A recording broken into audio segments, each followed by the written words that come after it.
Hi అండి. Perfect sambar అనేది ఎలా చేసుకోవాలనేది ఈ వీడియోలో చూపించేస్తాను. నేను 1 కప్ మసూర్ దాల్ తీసుకున్నాను. అండ్ దాంట్లోకి శుభ్రం కడిగేసేసుకొని 1 ½ కప్ వాటర్ అనేది పోసుకుంటున్నాను అనమాట. ఏ కప్తో తీసుకున్నానో దాంతోనే వాటర్ పోసుకోవాలి. అండ్ ఇక్కడ 6 విజిల్స్ వచ్చేదాకా కుక్కర్ అనేది పెట్టేసుకోవాలండి. అండ్ ఒక గిన్నె తీసుకొని దాంట్లోకి మనకు కావాల్సిన వెజిటబుల్స్ అనేవి తీసుకోవాలి. స్క్రీన్ మీద కనబడుతున్న మనకి ఇంగ్రీడియంట్స్ అనేవి వేసేసుకొని మంచిగా మనకి వెజిటబుల్స్ లిస్ట్ అనేది డిస్క్రిప్షన్ బాక్స్లో ఇస్తానండి. అండ్ లాంగ్ వీడియోలో ఒకసారి చూడండి. దాంట్లో మంచిగా టిప్స్ అనేవి చెప్పారనమాట. మనకి చాలా బాగుంటుంది లాంగ్ వీడియో చూసినట్లయితే. ఎందుకంటే ఈ రెసిపీ అనేది మనకి ఎలా చేసుకోవాలి అనేది చాలా క్లారిటీగా అనేది చెప్పేశారనమాట. ఒకసారి చెక్ చేయండి. ఇక్కడ నేను వెజిటబుల్స్ అనేవి మొత్తం కూడా ఉడకబెట్టేసుకున్న తర్వాత మనకి ఏదైతే చింతపండు రసం ఉంటుందో అది నేను ఆల్రెడీ బ్లెండ్ చేసుకున్న పప్పులోకి నేను వేసేసుకొని కలిపేసుకుంటున్నాను. ఖచ్చితంగా ఇక్కడ ఉప్పు వేసుకోవాలండి. అండ్ ఇక్కడ మనకి ఆల్రెడీ వెజిటబుల్స్ అనేవి బాయిల్ అయిపోయిన తర్వాత మనకి పప్పు అండ్ చింతపండు రసం మొత్తం కలిపేసింది దీంట్లో వేసేసాను. అండ్ కన్సిస్టెన్సీ అనేది చెక్ చేసుకొని మనకి ఎంతవరకు వాటర్ కావాలో అంత పోసేసుకొని స్క్రీన్ మీద కనబడుతున్నవన్నీ కూడా వేసేసుకొని మంచిగా కలిపేసేసుకోండి. కలిపేసేసుకున్న తర్వాత మనకి మంచిగా బాయిల్ చేసుకొని మగ్గించుకోండి అనమాట.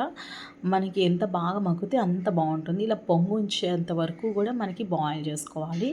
అప్పుడే టేస్ట్ అనేది చాలా బాగుంటుంది. అండ్ ఇక్కడ వచ్చేసి ఇప్పుడు లో ఫ్లేమ్లో పెట్టేసుకొని సాంబార్ పొడి వేసుకోవాలి 1 టీ స్పూన్ వచ్చేసి. ఇది వచ్చేసి హోమ్ మేడ్ సాంబార్ అనమాట. నెక్స్ట్ వీడియోస్లో చూపిస్తాను ఎలా చేసుకోవాలి అనేది. అండ్ మంచిగా కలిపేసేసుకొని మనకి కాసేపు ఉంచేసేసి ఒక 5 మినిట్స్ తర్వాత తాలింపు వేసేసుకుంటున్నాను. తాలింపు వచ్చేసి ఇక్కడ మనకు కావాల్సిన తాలింపు దినుసులు అన్నీ కూడా వేసేసుకోండి. ఫస్ట్ అయితే గార్లిక్ తీసుకుంటున్నాను. ఒక 3 తీసేసుకొని వాటిని కొంచెం స్మాష్ చేసేసుకొని వేసేసుకున్నాను. స్క్రీన్ మీద కనబడుతున్న ఇంగ్రీడియంట్స్ మొత్తం కూడా వేసేసుకోండి.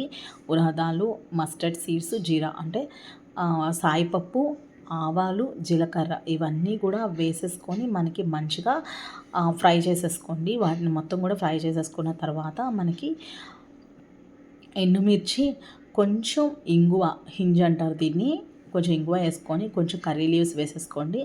మంచిగా కలిపేసేసుకొని మనకి ఇలా చూపించిన విధంగా మనకి మంచిగా తీసుకువెళ్ళి ఈ తాలింపు వేసింది సాంబార్లో వేసేసేసేయండి. చాలా అంటే చాలా బాగుంటుంది. ఈ సాంబార్ అనేది మనకి తాలింపులోకి మగ్గిన తర్వాత అంటే ఒక 5 to 10 మినిట్స్ తర్వాత మనకి కొత్తిమీర వేసుకోవాలి. కొత్తిమీర వేసుకొని ఒక్క 1 మినిట్ ఉంచేసి దింపేసేయండి. అంతే అండి. ఎవ్రీ సాటర్డే మా అమ్మ చిన్నప్పుడు మాకు చేసి పెట్టేదనమాట. సూపర్ ఉంటుంది. ట్రై